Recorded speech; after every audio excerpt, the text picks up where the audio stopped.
Hey, what's up, guys? Welcome back to my channel. I'm Rasan427. Actually, today what I'm actually going to be doing is a Survivor Series 2022 War Games review. And this actually took place November 26, 2022 from Boston, Massachusetts in the TD Garden.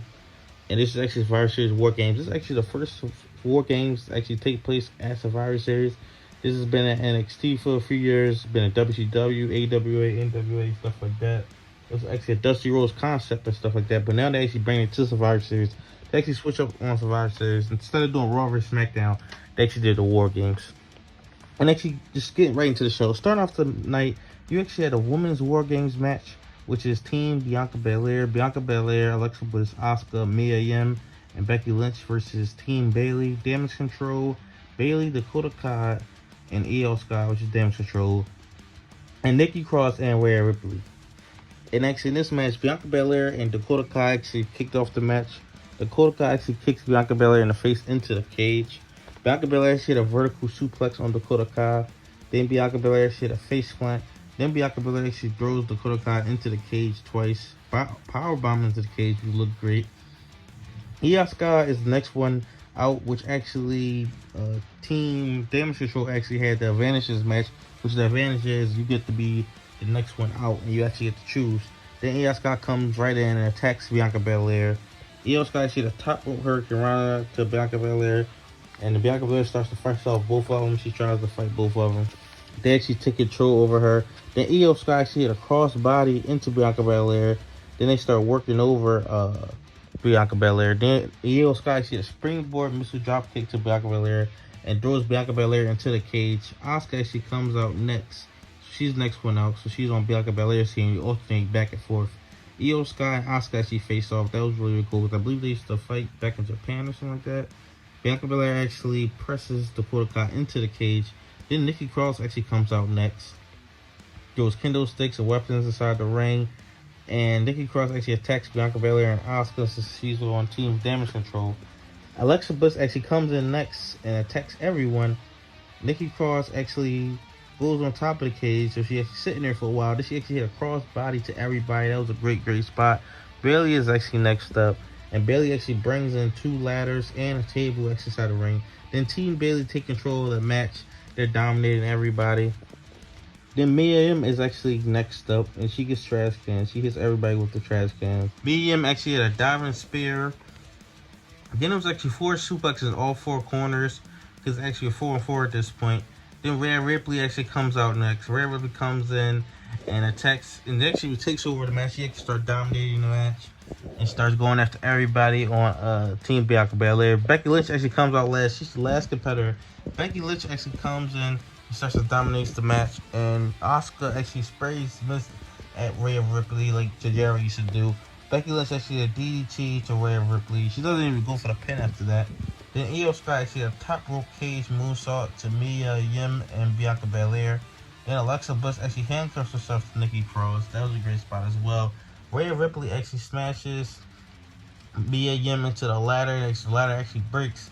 Bianca Belair actually has a KOD into the cage to Billy. Then a table actually gets set up with Io Sky and Dakota Kai actually on the table. Becky Lynch goes all the way to the top, hit a top rope, not top rope leg drop. She's a top of the cage leg drop on both of them for the win through the table. She actually gets the pin. And, I thought this was a really great match. And, I haven't seen too many War Games matches. This is probably one of the best that I've actually seen. I give this a 9.2 out of 10. I really enjoyed this match. I know Bianca Belair was great. I know Billy was great. Definitely the person, Becky Lynch, she definitely was the best in the match. She got the pinfall, she hit the leg drop inside this match. But yeah, I thought it was a really great match. And to be honest, I thought the women's match was better than the men's match. But I'll get into that once I actually get into the main event of the show. But yeah, I give this a 9.2 out of 10. Really enjoyed this match. That was a really great match. And, it really set up for what War Games is going to be inside the future. Second match inside the show was AJ Styles versus Finn Balor, one-on-one contest with the teams inside the corner. So you had Judgment Day at Finn Balor's corner, and you had the OC and AJ Styles' corner. Now AJ Styles like starts off the match, and the whole story of this match is Balor's leg. He's working on Balor's leg, and AJ Styles actually had a snap mirror into a running forearm. Fireman's carry to knee by AJ Styles, and OC and Judgment Day actually start fighting outside the ring, fighting to the crowd, so they go away. And this usually happens later on inside the match. I don't know why it happened so early inside the match. I expected that to happen later on, and I expected them to actually come back, but they actually didn't. Then Finn Balor actually had a sling blade.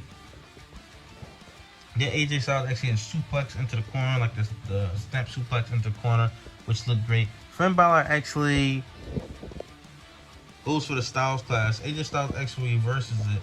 Both hit a Pele kick on each other. So first AJ hit a Pele kick on Balor, then Balor hit a Pele kick on AJ. Finn Balor actually hit a Fireman Carry's knee as well. Then AJ actually hit a moonsault reverse DDT elbow into Finn Balor, which looked great. Then AJ Styles goes to the top rope and try to hit the 450, which he doesn't do this. He usually goes to the apron, but for some reason he was to the top rope. He misses that. Then Finn Balor kicks him inside the corner. He goes for the coup de grace, misses that. Then AJ locks on the calf crusher because the whole match he's been working on the leg. Then Finn Balor actually starts ramming AJ Styles' head into the mat like he always Brock Lesnar actually did back at Survivor Series. Then AJ actually gets out of it, goes to the apron, hit a phenomenal forearm for 3. Now I did think they were going to end the Styles Clash. I had AJ Styles actually winning this match.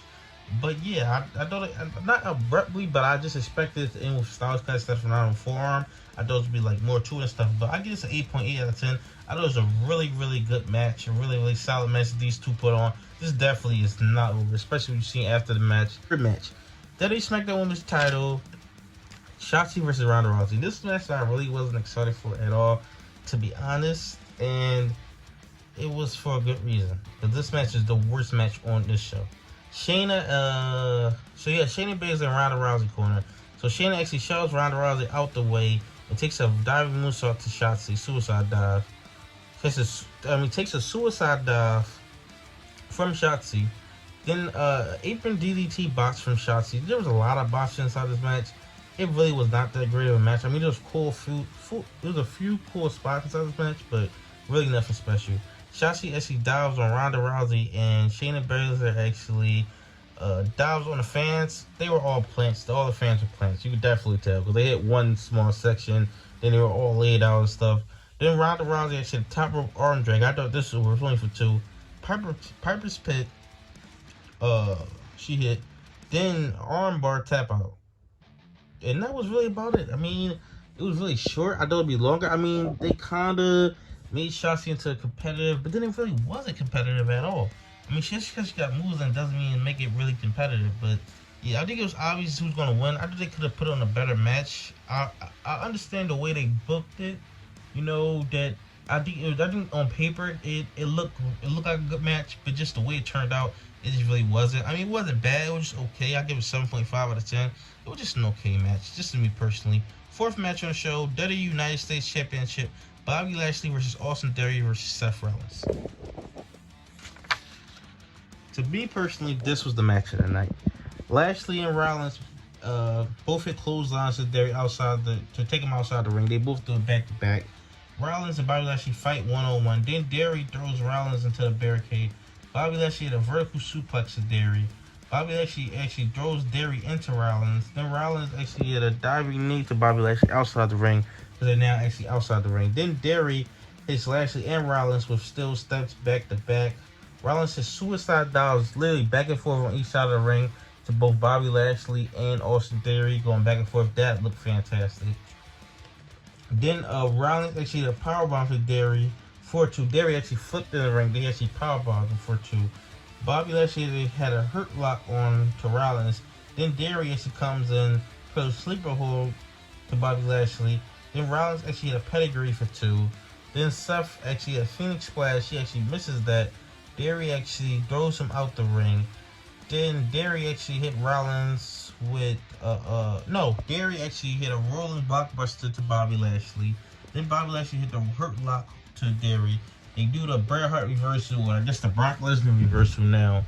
Or yeah, they actually do that on there like that. Then to actually get Theory out of it, because he's about to go for the 3 count, Seth actually hits a frog splash to actually break it up. Then Bobby Lashley get a double hurt lock to actually both of them. Stomp to Bobby Lashley, that takes him out.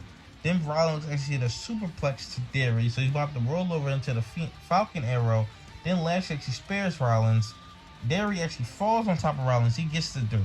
Now, the reason I don't have a problem with Theory winning, or this match was fantastic. This match was fantastic.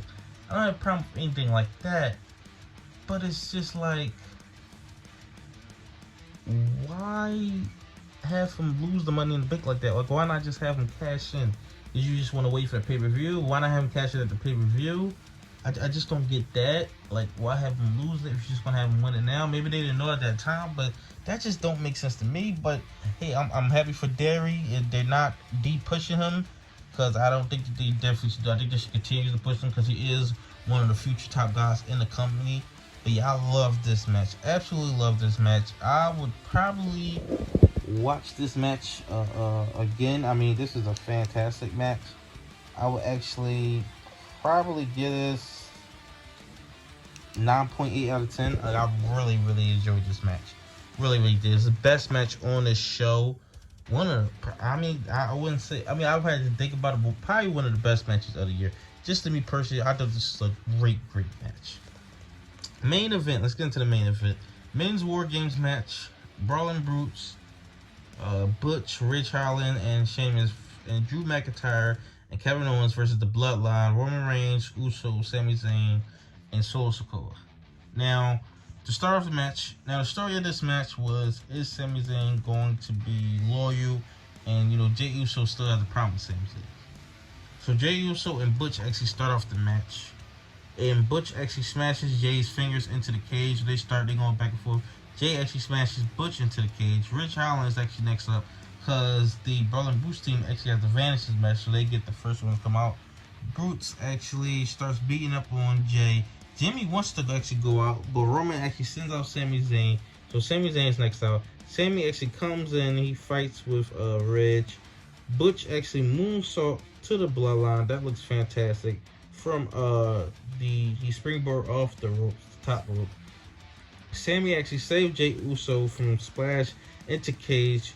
Drew McIntyre is actually out next. So Sami has been saving Jay throughout the whole entire match. Drew actually smashes Jay into the cage multiple times. Belly to belly overhead throw to Sami Zayn twice. Spine buster to Jey Uso. Jimmy actually comes out next, and he starts bringing in all the tables, stuff like that. Jay actually pushes Sami. Sami pushes Jay. They're going back and forth. They still have this problem and stuff like that.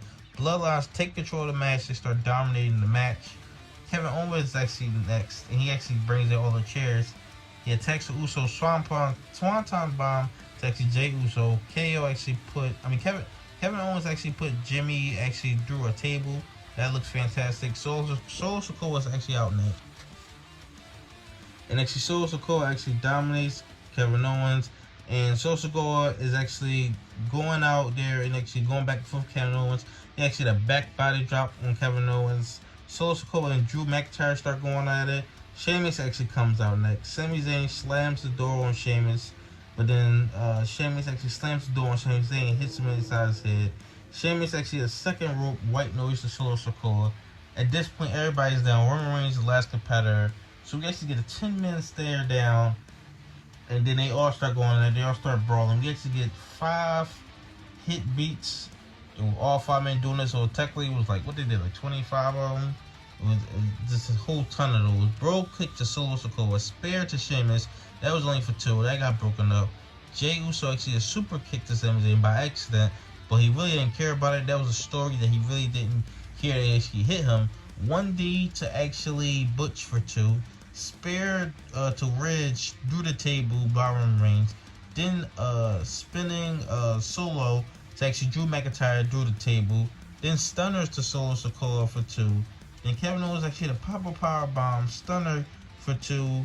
Sami Zayn actually stops the official's hand, so he does this to Roman Reigns. He about to beat Roman Reigns. Then Sami actually low blows Kevin Owens. Sami had a Luluva kick to Kevin Owens. Jey Uso actually a splash for 3, and that was the end of that match. And you know, he's actually now he's finally Uso. He's part of the Bloodline, not honorary no more. He finally got the respect of Jey Uso. I think that this is leading up to the Kevin Owens and Sami Zayn match versus the Usos, because you see the look on Sami Zayn's face like he really didn't actually want to do it. I guess 8.7 out of 10. I don't think there was anywhere near as good as the well, what was it called? As the first War Games match. That's just to me personally. I don't think it was anywhere near as good. But yeah, I really enjoyed this match as well. I just thought that the women's one was actually better, which I didn't expect that, but I just enjoyed it better. Just to me personally, I enjoyed it better. The one match on this entire show that I will go back and watch, that triple threat match. I think that's one that I'll actually go back and watch, and I really enjoyed from this entire show. I think that was the best match of the night. But overall, I think it's a really great show. I mean, I get this. Overall, I would give this show 8.8 out of 10. Triple H has not missed with a pay-per-view yet. He missed with some Raws and SmackDowns, definitely. But as a pay-per-view, since he took over with SummerSlam, Clash at the Castle, Extreme Rules, Crown Jewel, now Survivor Series, all of these has been good shows. Every last one of them. And you can't say that, well, I mean, Vince McMahon had a bunch of them. I'm saying before that, to be honest, the first part of the pay-per-views of the year were terrible. Just to me personally, they were terrible. But tell me your thoughts in the comment section below. I really enjoyed this show. But yeah, I can't wait to see what the future comes, see what these storylines keep going up in the future. But like, comment, subscribe. Thanks for watching.